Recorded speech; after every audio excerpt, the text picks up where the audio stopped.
Pasang Ji Sona, Honorable Speaker, Arunachal Pradesh Legislative Assembly and Chairman, Commonwealth Parliamentary Association, India Region, Zone 3.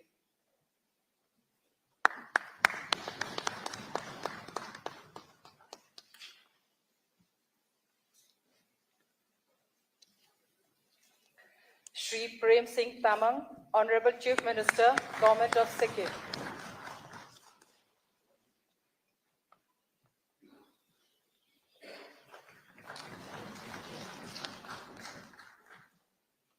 धन्यवाद sir.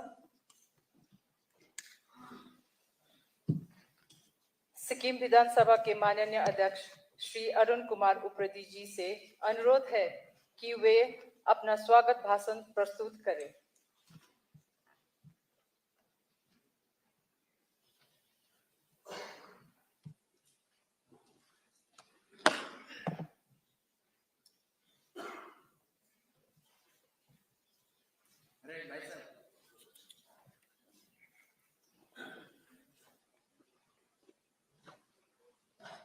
Good afternoon, distinguished guests. Honorable Speaker Lok Sabha, Shri Om Birla ji, Honorable Deputy Chairman Rajya Sabha, Shri Harivansh ji, Honorable Chief Minister of Sikkim, Shri P.S. Tamang ji, Honorable Speaker Arunachal Pradesh Legislative Assembly and Chairman CPA, India Region Zone 3, Shri Pasang Ji Sona ji. Honorable Speaker, Assam Legislative Assembly, Shri Biswajit Daimori ji, Honorable Speaker, Tripura Legislative Assembly, Shri Ratan Chakravarti ji, Honorable Speaker, Himachal Pradesh, Shri Kuldeep Singh Parthania ji, Honorable Speaker, Punjab Legislative Assembly, Shri Kultar Singh Sandhavan ji, Honorable Deputy Speaker, Arunachal Legislative Assembly, Shri Thing Pongte ji, Honorable Deputy Speaker, Punjab Legislative Assembly, Shri Jai Kishan Singh Rauri ji, Honorable Minister Tourism of Arunachal Pradesh, Shri Nakap Nalo ji, Honorable Leader of Opposition Arunachal Pradesh Legislative Assembly, Shri Nainong Iring ji, Honorable Ministers, Government of Sikkim, Honorable Members of Parliament, Honorable MLAs from the Northeastern states, Chief Secretary, Director General of Police, Government of Sikkim, other esteemed delegates, distinguished guests, and my dear friend of press and media fraternity. Namaste. It's indeed a matter of great honor and pride that our state Sikkim, the youngest member amongst the Northeast family of states, is hosting this prestigious 19th Annual Conference of Commonwealth Parliamentary Association, India Region Zone 3. We are truly grateful to the Chairman and Executive Committee of CPA, India Region Zone 3, for giving this opportunity to organize such a magnificent program. Sikkim, with a total geographical area of 7,096 square kilometers, is blessed with peace and tranquility and predominantly agro-rural based in character, with tucked away in alpine belt with snow-capped mountains, glaciers, lakes and rivers. We have a rare distinction of having a rich biodiversity with extreme agroclimatic condition and variant altitudes ranging from 300 meters to 8,500 meters above sea level. The unparalleled richness of our biodiversity with 144 species of mammals, 39 different reptile species, 550 varieties of birds, 700 species of butterflies and moths, and colorful galaxy of 4,500 species of flowering plants complements the state with the ideal natural setting will definitely user all esteemed delegates the shooting movements during the period of stay in Sikkim. Honorable delegates, I am extremely obliged and privileged to welcome Honorable Speaker Lok Sabha, Shri Om Birla ji, we accepted our invitation to inaugurate and grace the 19th Annual Conference of CPA India Region Zone 3 and will be guiding this August gathering of parliamentarians and legislators in inaugural and valedictory session.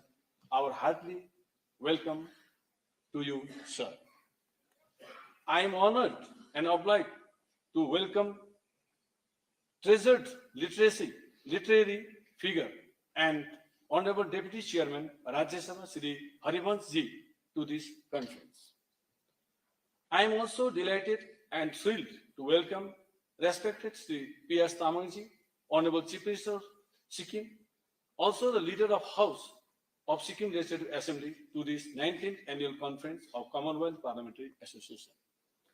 I would also like to welcome the respected Sri Pasangdi Sonaji, the Honorable Speaker of Arunachal Pradesh Legislative Assembly and Chairman of CPA India Region Zone 3, with my sincere gratitude for giving CPA Sikkim State Branch this opportunity of hosting 19th Annual Conference.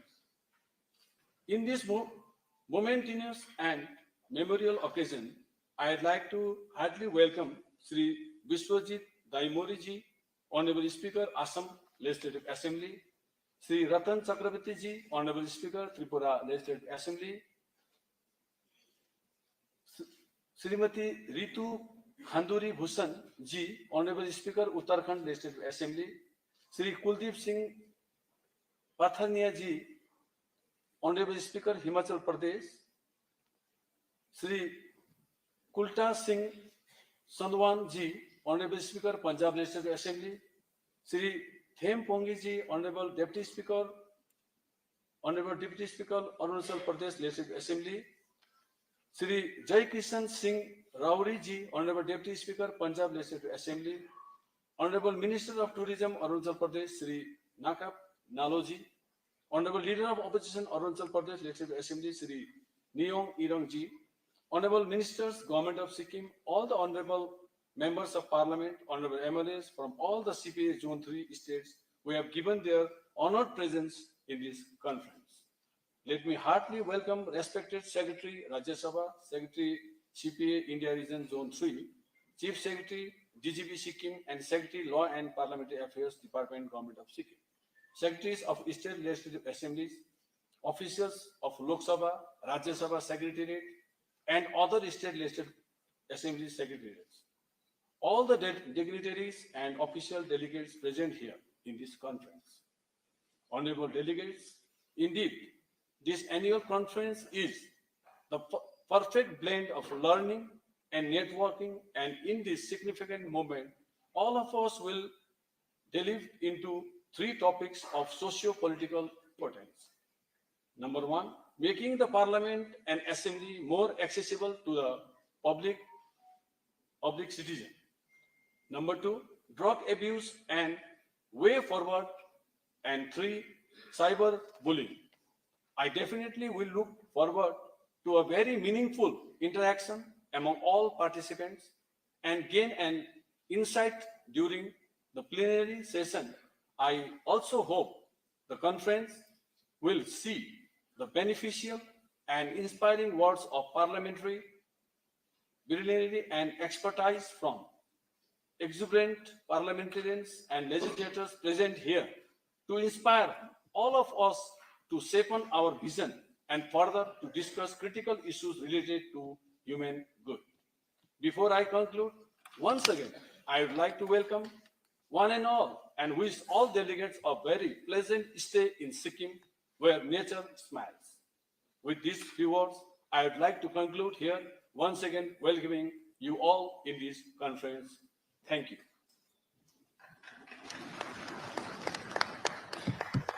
धन्यवाद sir.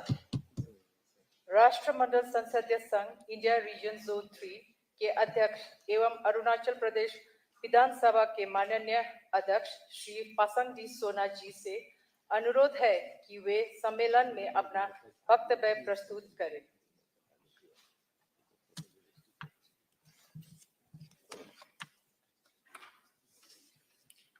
Good afternoon, everyone.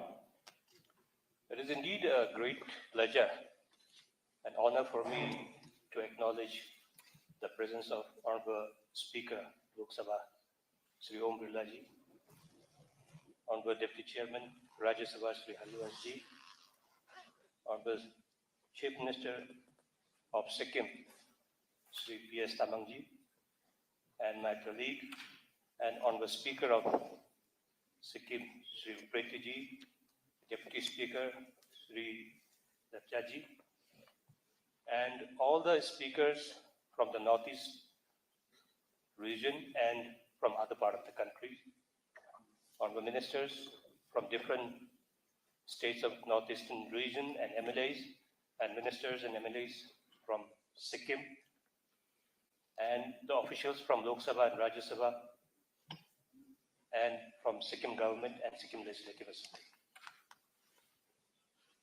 First of all, on behalf of all the delegates who have reached Sikkim yesterday and today, I would like to extend my deepest thanks and regards to the government of Sikkim, especially Honorable Chief Minister and Honorable Speaker, for according such a warm welcome and such a beautiful arrangement for the stay and the event. And we are really blessed and happy to be here in this land, which is spiritual and picturesque as well.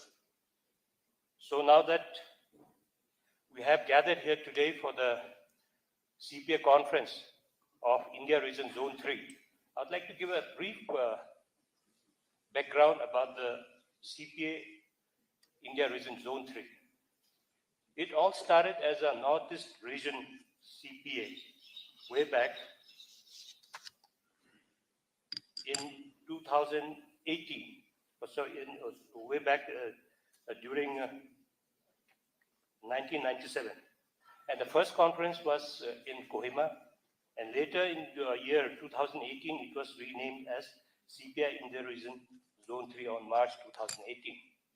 If my facts doesn't go wrong, I think we are the first regional CPA in the entire country where we have started the activity of CPA under the name and style of NER CPA, that is Northeast Regional Commonwealth Parliamentary Association. So we have come a long way, and today is the 19th conference, which is happening under the banner of CPA India Region Zone 3. So, as a Northeastern region, we all say that even though we are 8 different states, but we have a semblance when it comes to the racial background, when it comes to the culture, and when it comes to the topography and socio-cultural issues. So it makes it more pertinent to club these 8 states together under one banner of CPA, which is India Region Zone 3. So as I said, since we share same type of problem, same type of challenges as a Northeast region, so we always intend and we always want that we should discuss the issues pertaining to the Northeastern state, where we can debate, where we can discuss and thresh out some kind of solution and look for a way forward. Like we have the CPA conference at the national level, which is being participated by all the presiding officers from the different part of the country. And we have the presiding officers conference where always we discuss about the legislation, we discuss about how to strengthen the legislative process and the legislature. But here we try to do something different by engaging our parliamentarians, our lawmakers to deal on the subject which is vexed, really, really vexed, which pertains to our state and our region. So this time, like Honorable Speaker Sikkim has mentioned, that we are picking up 3 topics for discussion. First is the drug abuse in Northeastern India and India at large. How do we deal this drug abuse, and what is the way forward, and what is the role of the lawmakers, to contain this and make it, minimum impact on the socio-economic situation of the people and the country. We all know that this is such a menace we don't want to talk about, but we need to come out and talk vocally so that we understand the problem lies within ourselves, and it is for us to introspect and us to work and thresh out a solution. How do our youth come out of this menace and be a part of a better society? And as we always say, that the youth is the future of our country. So we need to channelize our youth in such a way that we use their power at maximum and we use it for the nation building. And other is the cyberbullying. With the advent of digital technology, with the advent of ITC, the boon always comes with some kind of, menace, which is with the advent of social media, with the advent of IT. So we have seen, over the time that, it has been used for, kind of bullying and trolling, and this is having direct impact on the mental health of our people. Even the youth, as we always say, youth mind is so fragile. We get so carried away by what's happening around us, what's happening within the society. And at that point of time, if we are not there to guide them, we're not there to show them a proper solution, how to contain this menace and, find a solution to this, we will lead our society and our country towards a very, very negative direction. So this is one of the topics we are going to discuss and, try to understand what's in the mind of all the legislators and the presiding officers who have come, and try to draw a resolution. And how do we, as the lawmaker, we are connected to the people in the grassroots. How do we decimate this? And how do we work with the people and try to overcome this problem? And third is about making the legislative assembly and parliament accessible to the people. What we have seen over the time that, this parliament and assembly has always been a very fortified place. And what we see is just a place of legislation. So we need to use this institution to make understand our people, our citizens, that how we legislate and what are the kind of work we are doing and how important this institution is. So like what we have done many outreach programs in Arunachal Pradesh, trying to engage the universities, students from schools and colleges, and try to make them understand about the legislative process, because sooner or later they will be again in your place. So we train them before they come into this. They are ready before they are put into the place to take the responsibility. So this is the thing we need to understand, that how do we engage our youths, our upcoming future, to understand the nitty-gritties, the moralities of how the legislative system works, and how and what are the things we deliver to the people under the roof of an assembly or under the roof of a parliament. So these are the few things which we want to give a discussion. So not taking much of a time, once again I would like to thank Government of Sikkim, especially our Honorable Chief Minister and our Honorable Speaker for us, giving us such a beautiful, warm welcome and making us stay so comfortable.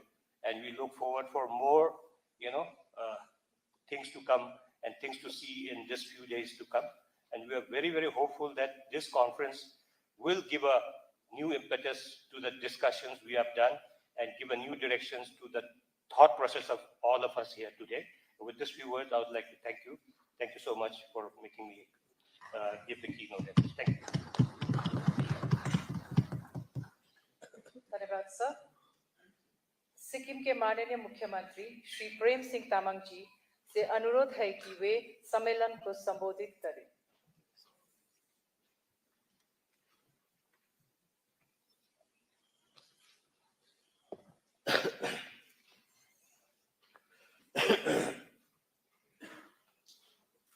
राष्ट्रमंडल संसदीय संघ भारत क्षेत्र zone 3 के 19वें वार्षिक सम्मेलन के मुख्य अतिथि लोकसभा के माननीय अध्यक्ष श्री ओम बिरला जी, विशिष्ट अतिथि के आसन पर विराजमान राज्यसभा के माननीय उपाध्यक्ष श्री हरिवंश जी,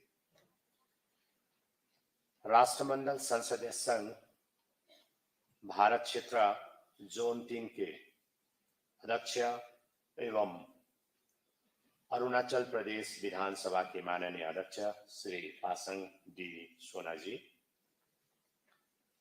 राष्ट्रमंडल संसदीय संघ सिक्किम शाखा के अध्यक्ष एवं सिक्किम राज्य विधानसभा के माननीय अध्यक्ष श्री अरुण कुमार उप्रेती जी, उपस्थित विभिन्न राज्य विधानसभाओं के माननीय अध्यक्षगण एवं माननीय उपाध्यक्षगण, सिक्किम सरकार के माननीय मंत्रीगण, सिक्किम के लोकसभा के माननीय सांसद श्री इंद्रहांग सुब्बा जी, सिक्किम राज्य विधानसभा के माननीय विधायकगण, उपस्थित लोकसभा एवं राज्यसभा के वरिष्ठ अधिकारीगण, देश के विभिन्न राज्य विधानसभाओं के सचिवगण एवं विभिन्न पद में आसीन राज्य सरकार के अधिकारीगण एवं कर्मचारी वर्ग, उपस्थित पत्रकार मित्रगण, देवियों और सज्जनों, आप सभी को मेरा सादर नमस्कार एवं हार्दिक अभिवादन।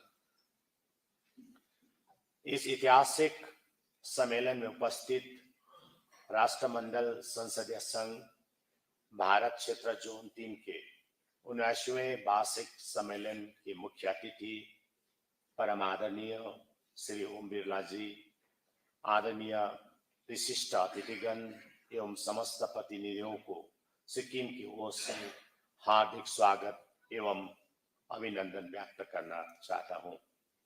सर्वप्रथम सिक्किम राज्य ओर से राष्ट्रमंडल संसदीय संघ भारत क्षेत्र जोन 3 के इस 19वें वार्षिक सम्मेलन की मेजबानी करने का अवसर प्रदान करने के लिए मैं संबंधित समिति को अपना हार्दिक आभार व्यक्त करना चाहता हूं। हमारे लिए यह अत्यंत हर्ष का विषय है कि एक बार फिर हमें राष्ट्रीय स्तर के सम्मेलन का आयोजन करने का सौभाग्य प्राप्त हुआ है। अपने सर पर पवित्र कंचनजंगा हिमालय की आशीर्वाद से सदा संरक्षित एवं सुशोभित अनेकन सरोवर, झीलों, पहाड़ों, नदियों, वन जंगल और नहरों से सजी हमारे राज्य सिक्किम की हरियाली वास्तव में दिल को छू लेने वाली है। टिस्टा और रंगीत सिक्किम की प्रमुख नदियां हैं और यहाँ की पारंपरिक खेती में दुनिया में नाम कमाया है। यहाँ के लोग शांत, मिलनसार और विनम्र प्रवृत्ति के हैं। अतिथि सत्कार, आपसी सद्भाव एवं पारस्पर सहयोग की भावना यहाँ की महान संपत्ति है। सिक्किम भारत के एक सुंदर पहाड़ी राज्य है। यहाँ के निवासियों की धार्मिक प्रवृत्ति वास्तव में उल्लेखनीय है। अपनी हरी भरी वनस्पति, विभिन्न प्रजाति के फूलों, सुंदर प्राकृतिक घाटियों, मनोरम परिदृश्य और जैव विविधता सिक्किम को एक आकर्षक स्थान बनाती है। अपनी सुंदरता के लिए दुनिया में प्रसिद्ध हरी भरी हिमालय राज्य सिक्किम में मैं आप सभी का पुनः हार्दिक स्वागत अभिनंदन करना चाहता हूं। माननीय मुख्य अतिथि महोदय, अपने वक्तव्य को शुरू करते हुए मैं आपको एक छोटी सी जानकारी देना चाहता हूं कि हमारे गौरवशाली देश भारत गणराज्य का 22वां राज्य सिक्किम 1861 से पहले एक स्वतंत्र देश था। 1861 में ब्रिटिश अधीनस्थ भारत और तिब्बत के साथ हुए समझौते के बाद यहाँ एक संरक्षित यानी प्रोटेक्टोरेट राज्य बन गया। 8 मई 1973 को भारत सरकार सिक्किम के तत्कालीन राजा सोगेल पाल्देन ठेंडुप नामगेल और सिक्किम के राजनीतिक दलों के बीच संपन्न त्रिपक्षीय समझौते ने सिक्किम को एक संरक्षित राज्य के से एक सहयोगी राज्य में बदल दिया। 16 मई 1975 को सिक्किम भारत गणराज्य का एक अभिन्न अंग बन गया।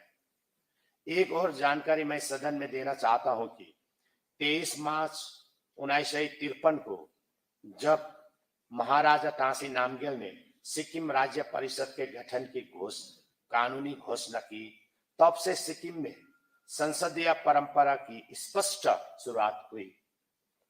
लेकिन यह संसद इतनी अनोखी थी कि इसका अध्यक्ष भारत का राजनीतिक अधिकारी यानी पॉलिटिकल ऑफिसर होते थे, जिसे राजा द्वारा नियुक्त किया जाता था, और सदन के नेता राज्य के मुख्य सचिव होते थे।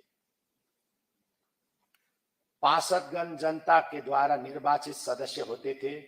कार्यकारिणी पार्षद अपने विभाग के बारे में सदन में उठे सवालों का जवाब देते थे। सामान्य तौर पर पार्षदों को भारत सरकार और राज दरबार के बारे में बोलने की अनुमति नहीं थी, लेकिन अगर भारत सरकार के बारे में सवाल उठ जाते तो भारत सरकार के राजनीतिक अधिकारी जवाब देते थे। मुख्य सचिव राजा के अधिकार के तहत मामलों के बारे में सवालों का जवाब देते थे। तत्कालीन भारत के संरक्षित क्षेत्र सिक्किम में एक अद्वितीय संसदीय संरचना थी, जिसमें भारत सरकार के प्रतिनिधि, सिक्किम के राजा द्वारा मनोनीत पार्षदगण और लोगों द्वारा चुने हुए पार्षदगण द्वारा एक संसदीय संरचना तैयार होती थी। माननीय मुख्य अतिथि महोदय, 16 मई 1975 से हमारे गौरवशाली देश भारत के 22वें राज्य बनने के बाद सिक्किम में सभी आयामों में विकास कार्य हो रहे हैं। हर स्थिति में केंद्र सरकार का सहयोग एवं संरक्षण मिल रहा है, जिसके लिए मैं केंद्र सरकार को मैं सिक्किम के ओर से तहे दिल से धन्यवाद देना चाहता हूं। सन 1975 में ही सिक्किम राष्ट्रमंडल संसदीय संघ का सदस्य बन गया था। समय के साथ दिसंबर 2002 से सिक्किम राज्य भी भारत के पूर्वोत्तर राज्यों के प्रतिष्ठित संगठन पूर्वोत्तर परिषद में शामिल हो गए।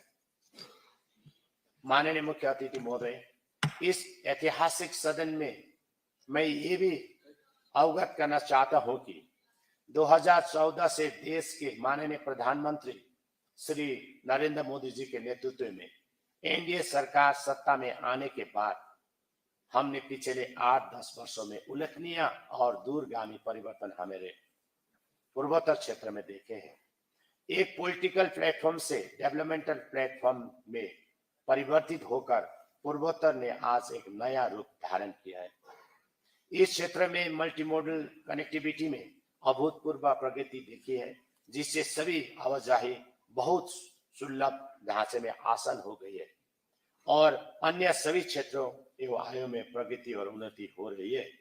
भारत सरकार की एक्ट ईस्ट नीति और पड़ोसी नीति इस क्षेत्र के लिए वरदान साबित हो गई है।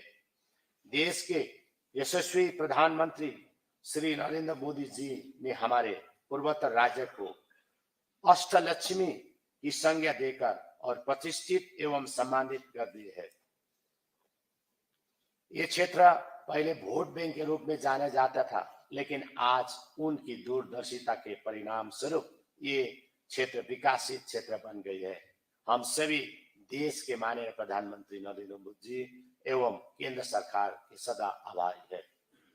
2002, 2006 और 2023 के इस सम्मेलन के साथ सिक्किम ने ऐसे 3 सम्मेलन का आयोजन किया।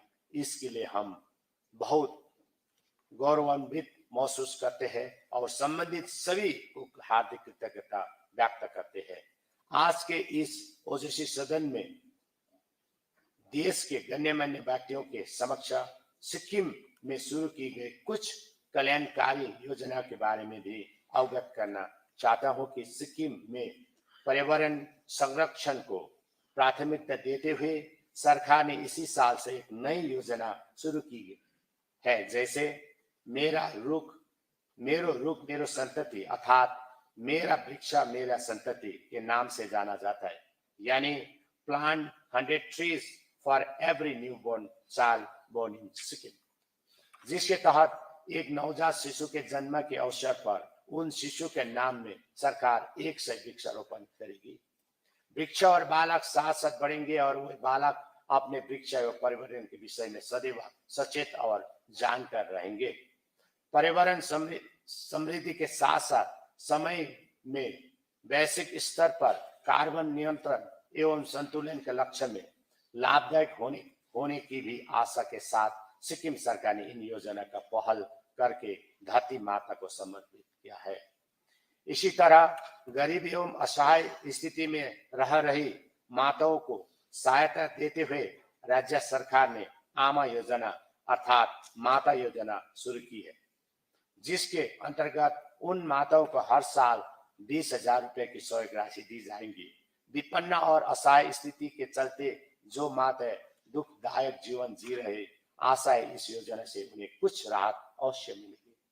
राज्य ने हरित क्रांति, साफ सफाई, सांप्रदायिक सद्भावना, एकता, परस्पर सहयोग, सभी धर्मों को सम्मान और अतिथि संस्कार का जो संस्कार स्थापित है, इसका श्रेय मैं संपूर्ण आदरणीय सिक्किमेली जन समुदाय को देना चाहता हूँ। समय को ध्यान में रखते हुए मैं आज के विषय में अपना आना चाहता हूँ। इस बार की राष्ट्रमंडल संसदीय संघ भारत क्षेत्र जोन 3 के 79वें वार्षिक सम्मेलन में इस सदन में 3 महत्वपूर्ण मुद्दों पर चर्चा होने जा रही है और वे मुद्दे गंभीर, समय सापेक्ष एवं बहुत महत्वपूर्ण है। हमारी पहली चर्चा का विषय है कि संसद या विधान सभाओं को लोगों के लिए सुलभ कैसे बनाया जाए। वर्तमान युवकों ने नशा एक महामारी बन चुका है, इसके कारण और निदान पर भी इस सम्मेलन में चर्चा की जाएगी। एक और विषय है साइबर बुलिंग अर्थात ऑनलाइन बुलिंग व ऑनलाइन हैरेसमेंट। आज के डिजिटल युग से जुड़ी एक आम और जटिल समस्या है जिसने सबका ध्यान आकर्षित किया है। यहाँ एक असामाजिक और अनुचित गतिविधि है जो इंटरनेट पर सीधे संपर्क के माध्यम से की जाती है। आज यह महामारी की तरह सभी जगह फैल गई है। मुझे उम्मीद है कि आज का इंटरैक्टिव सत्र बहुत फायदेमंद होगा और आज यहाँ उपस्थित प्रबुद्ध प्रतिभागियों द्वारा प्रभावशाली तरीके से प्रस्तुत किए गए बिंदुओं से एक निष्कर्ष पर पहुंच सकेंगे। आशा करते हैं कि इससे हमें बहुत आयामिक लाभ अवश्य मिलेगा। मुझे उम्मीद है कि निश्चित रूप से आज का विचार विमर्श का सत्र दिलचस्प और ज्ञानवर्धक होगा। समस्त आदरणीय अतिथिगण के लिए मैं कामना करता हूं कि यहाँ का वातावरण आपके लिए सौहार्दपूर्ण, स्वास्थ्य अनुकूल और सुविधा संपन्न रहे। आप सभी को पुनः हार्दिक स्वागत, अभिवादन, नमन एवं कृतज्ञता व्यक्त करते हुए मैं अपने वक्तव्य को यही विराम देना चाहता हूँ। धन्यवाद। जय हिंद, जय सिक्किम। धन्यवाद सर। राज्यसभा के माननीय उपाध्यक्ष श्री हरिवंश जी से अनुरोध है कि वे सम्मेलन को संबोधित करें। माननीय स्पीकर लोकसभा, मुख्य अतिथि आदरणीय श्री ओम बिरला जी, माननीय स्पीकर अरुणाचल प्रदेश विधानसभा व सीपीए इंडिया रीजन 3 के चेयरमैन श्री पसांग डी सोना जी, माननीय स्पीकर सिक्किम विधानसभा श्री अरुण कुमार उप्रेती जी, माननीय डिप्टी स्पीकर सिक्किम विधानसभा श्री संगे लेप्चा जी, माननीय मुख्यमंत्री सिक्किम श्री प्रेम सिंह तवांग जी, देश के अन्य राज्यों से आए माननीय स्पीकरगण, डिप्टी स्पीकरगण, उत्तर पूर्वी राज्यों के माननीय स्पीकर एवं डिप्टी स्पीकरगण, सिक्किम सरकार के माननीय मंत्रीगण, विधायकगण, सिक्किम के माननीय सांसदगण, सिक्किम विधानसभा के माननीय सदस्यगण, राज्यसभा के सचिव श्री रजीत पुन्हानी जी, लोकसभा के सभी अधिकारीगण, उत्तर पूर्वी राज्यों के विधान मंडलों के अधिकारीगण, मीडिया के हमारे मित्रगण एवं उपस्थित विशिष्ट अतिथिगण, नमस्कार। सीपीए इंडिया रीजन 3 कॉन्फ्रेंस में उत्तर पूर्वी राज्यों के प्रिजाइडिंग ऑफिसर्स के साथ एक मंच पर आकर महत्वपूर्ण विषयों पर चर्चा एक बहुत ही उल्लेखनीय और ऐतिहासिक प्रयास है। मैं आज यहाँ उपस्थित हूँ, मेरे लिए प्रसन्नता का विषय है। इस आयोजन के लिए माननीय स्पीकर लोकसभा एवं माननीय स्पीकर अरुणाचल एवं सिक्किम विधानसभा का बहुत बहुत आभार। पिछले एक वर्ष में तीसरी बार नॉर्थ ईस्ट रीजन में ऐसी बैठक में उपस्थित हूं। पहले गुवाहाटी, फिर ईटानगर और सुंदर सिक्किम के गंगटोक में। सीपीए इंडिया रीजन 3 की अब तक 18 बैठक हो चुकी है। जैसा हमने सुना, यहाँ यह तीसरी बैठक है। This conference is even more significant this year as India has assumed G20 presidency with the theme वसुधैव कुटुंबकम or one earth, one family, one future, underlining the message of equitable development and shared future for all. I have been told that Sikkim will also be hosting two G20 meetings where the delegates will witness the impeccable and diverse Sikkimese culture, history and traditions. आज हम सिक्किम में हैं, जैसा आपने सुना, प्रकृति ने अकूत सौंदर्य इस राज्य को दिया, अवर्णनीय। यहाँ के लोगों के सरल स्वभाव के बारे में उसी तरह से हम कह सकते हैं, Sikkim is a land of many beliefs, languages, communities, but they live in perfect harmony. This state and its people are true epitome of inclusivity and unity in diversity. This is also reflected in the state's natural beauty. East, West, North, and South Sikkim are equally beautiful, yet different from one another in terms of geographical features and scenic beauty. आपने जैसा सुना, प्रकृति ने इसे कैसा अकूत सौंदर्य दिया। Kanchenjunga peak, Kanchenjunga आप जानते हैं हिंदुस्तान में सबसे ऊंची पर्वतमाला।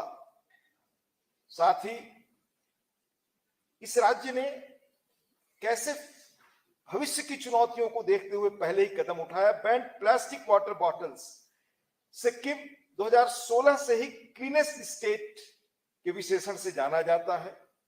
सिक्किम 2016 में ही इसने अपने को ऑर्गेनिक स्टेट के रूप में घोषित किया और यहाँ के फ्लोरा फौना के बारे में माननीय मुख्यमंत्री जी से आपने सुना। लेकिन India cleanest state, environmentally most conscious state, fully organic state are some other features in Sikkim cap. Niti Aayog has put Sikkim as the leading state in sustainable development indicators. अध्यक्ष जी, इस कॉन्फ्रेंस में चर्चा के रखे गए विषय इस reason के लिए ही नहीं, देश और अगर कहूं तो पूरी दुनिया और मानवता के लिए अत्यंत रेलिवेंट और फ्यूचर से जुड़े। पहला, making legislatures more accessible to people. अभी आपने फरवरी 18 को ही एक खबर देखी होगी, कैसे लोगों ने की याचिका दी है उच्चतम न्यायालय में कि नागरिकों को संसद में उन्हें अपने मुद्दों को दायर करने, उठाने और उस पर विचार विमर्श हो, इस प्रोविजन को कैसे तय किया जाए। ये देश दुनिया के अन्य देशों में इस तरह की स्थिति है, इसका भी उसमें उल्लेख है। इतने महत्व का विषय यहाँ इस पर हम परामर्श कर रहे होंगे। Problems of drug abuse, cyber bullying. आप जानते हैं कि वर्ल्ड वाइड इस बात पर जोर है कि डिजिटल टेक के साथ जो चुनौतियां आई हैं उनको कैसे लेजिस्लेटिव इंस्टीट्यूशंस निपटे उनसे, और इससे जो परेशानियां हैं उनको डील करने के लिए हम रास्ता तलाशें। Global statistics have shown that India is leading in cyber bullying cases, particularly among school and college going students. तीसरी समस्या जिस पर हम चर्चा कर रहे होंगे, ड्रग एब्यूज की, यह विशेष चिंता का विषय। माननीय लोकसभा अध्यक्ष बैठे हैं, जहां तक मुझे स्मरण है कि दिसंबर में 2022 में इस पर विशेष बहस लोकसभा में हुई और माननीय गृह मंत्री जी ने कहा कि ड्रग किस तरह हमारी भावी पीढ़ियों को तबाह कर रहा है, और इतना ही नहीं, इससे जो प्रॉफिट होते हैं वो कैसे टेरर फंडिंग के लिए, टेररिज्म के लिए दुनिया में इस्तेमाल हो रहे हैं। माननीय प्रधानमंत्री जी ने कहा है कि पूरा 10 देश ड्रग फ्री इंडिया का संकल्प ले चुका है और उस दिशा में हमें कैसे मिलकर काम करना है। आजादी के अमृत महोत्सव पर यह हमारा संकल्प है और इससे हमारा भविष्य जुड़ा है। इतना महत्वपूर्ण मुद्दा यह है जिस पर हम परामर्श कर रहे होंगे। As we could see, all the three topics have a direct correlation with the issues relating to youth, and today our emphasis is on mainstreaming of youth in our developmental policies for the future. मेरा पूरा विश्वास है कि इन विषयों पर यहाँ सार्थक चर्चा होगी। हम अपने अचीवमेंट के साथ साथ भविष्य के चैलेंजेस पर भी यहाँ बात करेंगे, खासकर नॉर्थ ईस्ट रीजन के संदर्भ में। इसके लिए भी यह अच्छा मौका है। इस रीजन की विधानसभाओं में भी इन इश्यूज पर गंभीर मंथन होगा। The required legal and policy measures will be put in place and things will improve. There is no doubt about it. The vast diversity and rich natural resources of the northeast region and the unique rich heritage and practices of each state need to be protected and promoted. Apart from the respective states, Union government has also taken several novel steps in this regard. अध्यक्ष महोदय, ये आजादी का अमृत काल इस reason की कई सौ वर्षों की रिच हिस्ट्री है, लिगेसी है, जिसे दुनिया के सामने लाने का सार्थक प्रयास हमारे माननीय प्रधानमंत्री जी के नेतृत्व में हो रहा है। उन्होंने इस रीजन के ब्रिटिश काल एवं उससे पहले हमारे फ्रीडम स्ट्रगल के ब्रेव वॉरियर्स द्वारा किया गया योगदान, जिनके बारे में हमें राष्ट्र स्तर पर कम जानकारी है, को सामने लाने का प्रयास शुरू किया। ऐसी सभी बातों का डॉक्यूमेंटेशन, प्रचार एवं प्रसार का काम शुरू हो गया। इसके अलावा केंद्र सरकार का नॉर्थ ईस्ट रीजन पर स्पेशल फोकस है, जैसा माननीय मुख्यमंत्री जी का आपने बहुत विस्तार से सुना। Prime Minister says that Northeast for us is not an end point, but a gateway to security and prosperity. The fact that the Prime Minister is known to have visited the Northeast around 51 times during the last 8 years is an indication that how close people of this region are to his heart. हमने look east को act east policy से बदल दिया है। Prime Minister's development initiative for the Northeast region, a flagship program to fund infrastructure, support social development projects, and enable livelihood activities, and the National Ropeway Development Program, Parvatmala, to increase connectivity in the hilly areas are also being implemented on full thrust. चाहे सड़क निर्माण हो, railway का विस्तार हो, air connectivity हो, waterways में सुधार हो या नए बांधों का निर्माण, प्रधानमंत्री की गति शक्ति नॉर्थ ईस्टर्न रीजन के डेवलपमेंट में फोर्स मल्टीप्लायर के रूप में काम कर रही है। देश की पहली नेशनल स्पोर्ट्स यूनिवर्सिटी की स्थापना इस रीजन के स्पोर्टिंग टैलेंट एवं पोटेंशियल का प्रमाण। जनता की सक्रिय भागीदारी, विधानमंडलों और जनता के बीच में एक व्यापक संवाद, चर्चा, जनता की पहुंच विधानमंडल तक, ये आजादी के 75 साल बाद भी इसलिए जरूरी है कि आज भी जब संसदों के अंदर या विधानमंडलों में जो कानून बनते हैं और कानून बनते समय जो चर्चा, संवाद होना चाहिए, उसमें कहीं ना कहीं कमी आ रही है। और इसलिए हमारा प्रयास होना चाहिए कि कानून बनाते समय, चर्चा संवाद करते समय जनता की सक्रिय भागीदारी इन लोकतांत्रिक संस्थाओं के साथ हो। जब कानून बने तो उसमें कानून बनाते समय जनता का सक्रिय योगदान हो, वह अपने अपने जनप्रतिनिधियों को कानून बनाने में आवश्यक सुझाव दें और जनप्रतिनिधि विधानमंडल और केंद्रीय विधानमंडल में अपनी चर्चा संवाद में उनके बताए गए विषयों पर चर्चा करें। इसी तरीके से चर्चा संवाद के अंदर भी जितनी भागीदारी लोकतांत्रिक संस्थाओं की होगी, वहां की जनप्रतिनिधि की होगी, उतनी ही हम जनता की अपेक्षाएं, आकांक्षाओं, उनकी परेशानियों, कठिनाइयों को सदन में रख पाएंगे और उनका समाधान का अगर कोई रास्ता है तो हमारे विधानमंडल है जो जनता की समस्याओं, कठिनाइयों का समाधान कर सकते हैं। और इसलिए हमारी कोशिश होना चाहिए कि चाहे प्रौद्योगिकी का उपयोग करें, आईटी के और तंत्र का उपयोग करें, स्कूल कॉलेजों के अंदर जन संवाद हो, युवा संसद हो, और हर मतदाता नहीं, भावी बनने वाले मतदाता भी हमारी इस लोकतांत्रिक संस्थाओं से उनकी पहुंच सीधी हो और उनकी भागीदारी बढ़े। मेरी अपेक्षा है कि जितनी सक्रिय भागीदारी जनता की बढ़ेगी, उतना लोकतंत्र भी सशक्त होगा, जनप्रतिनिधि भी जवाबदेह होंगी, शासन में भी पारदर्शिता आएगी, कार्यपालिका की जवाबदेही निश्चित होगी और जो नीतियां, कार्यक्रम, योजनाएं बनती है उन योजनाओं का लाभ कितना जनता को मिले, उसका इनपुट भी अगर जनता देगी तो हम योजनाओं, नीतियों और कार्यक्रमों के बारे में भी सदनों में चर्चा कर पाएंगे। और कानून जो हमने बनाया, उस कानून का कितना लाभ जनता को मिला, ये भी अगर जितनी जनता की सक्रिय भागीदारी हो गए, उतनी हमारे राज्य और केंद्र विधानमंडलों में चर्चा, संवाद का स्तर भी बढ़ेगा और जनता की सक्रिय भागीदारी से उनकी अपेक्षाएं, आकांक्षाएं, कठिनाइयों का समाधान भी इन संस्थाओं के माध्यम से हम निकालेंगे। तीसरा विषय जो हम सबके लिए चिंता का विषय है, जो हमारे उपसभापति जी ने बहुत ठीक से रखा कि आईटी का जितना उपयोग है उतना कहीं न कहीं उसकी गलत दिशा का भी नुकसान प्रदेश, देश को होता है।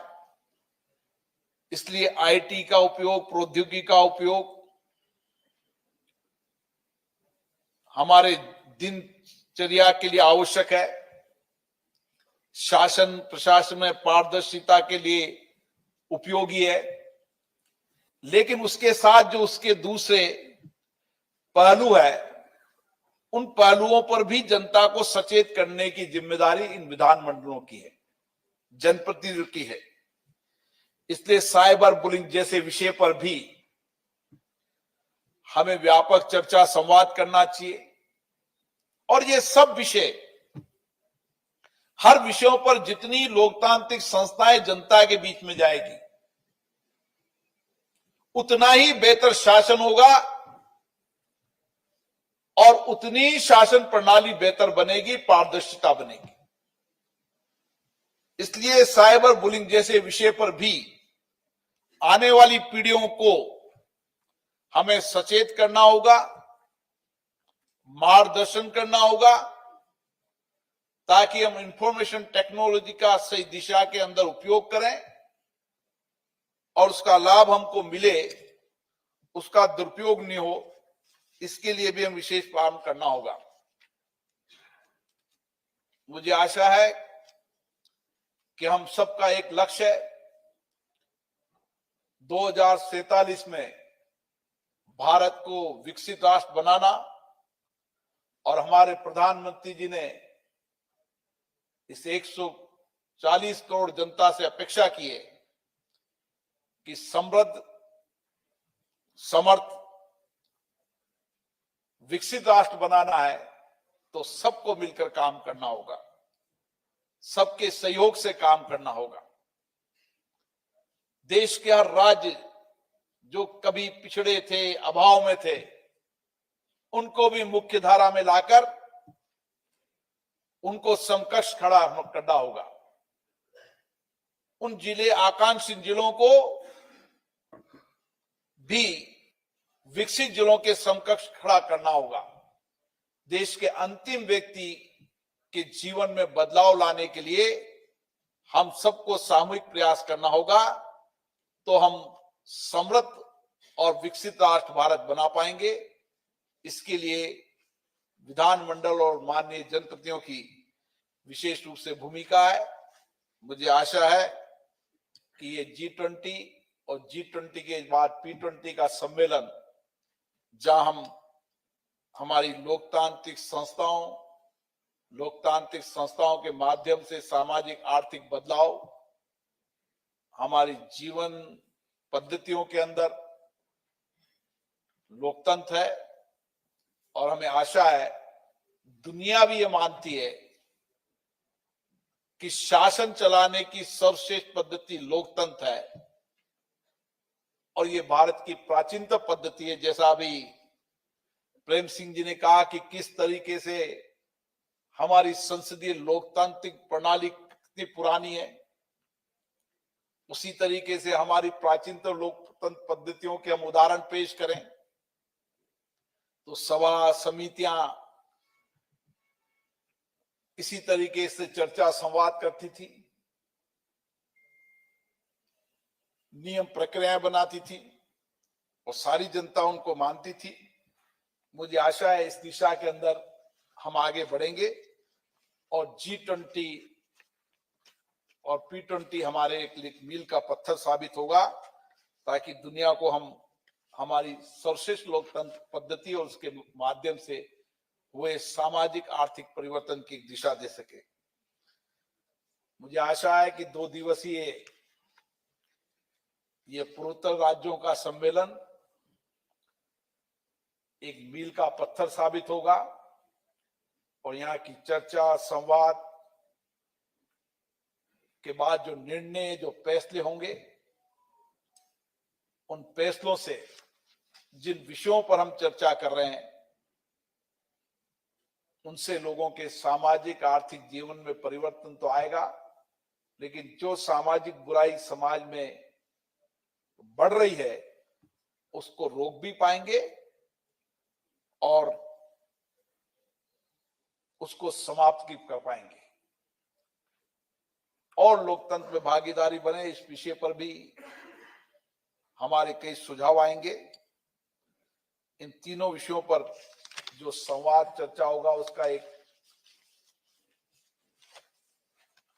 विस्तृत पेपर बनेगा, निर्णय निष्कर्ष के फैसले होंगे और उस फैसलों पर सभी राज्य विधानमंडल, देश के और राज्य विधानमंडल भी और सीपीए के जोन भी अन्य मुद्दों को लेकर, इस सारे मुद्दों को लेकर हम सीपीए जोन के सभी मुद्दे और सीपीए रीजन भारत एक साथ चर्चा करके बैठेंगे और सारे मुद्दों पर किस तरीके से हमें एक व्यापक कार्य योजना दिशा बनाकर देश की लोकतांत्रिक संस्थाओं के माध्यम से, जनप्रतिनिधियों के माध्यम से हम इन मुद्दों का समाधान करेंगे और देश की सरकार और राज्य की सरकारों को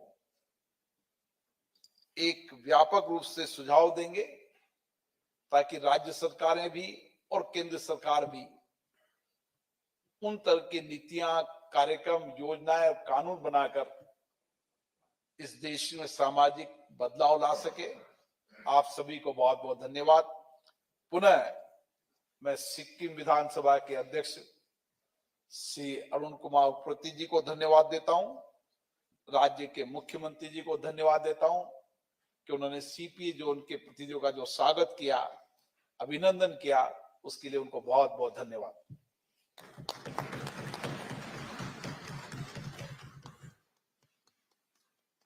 धन्यवाद sir. Now the plenary session begins.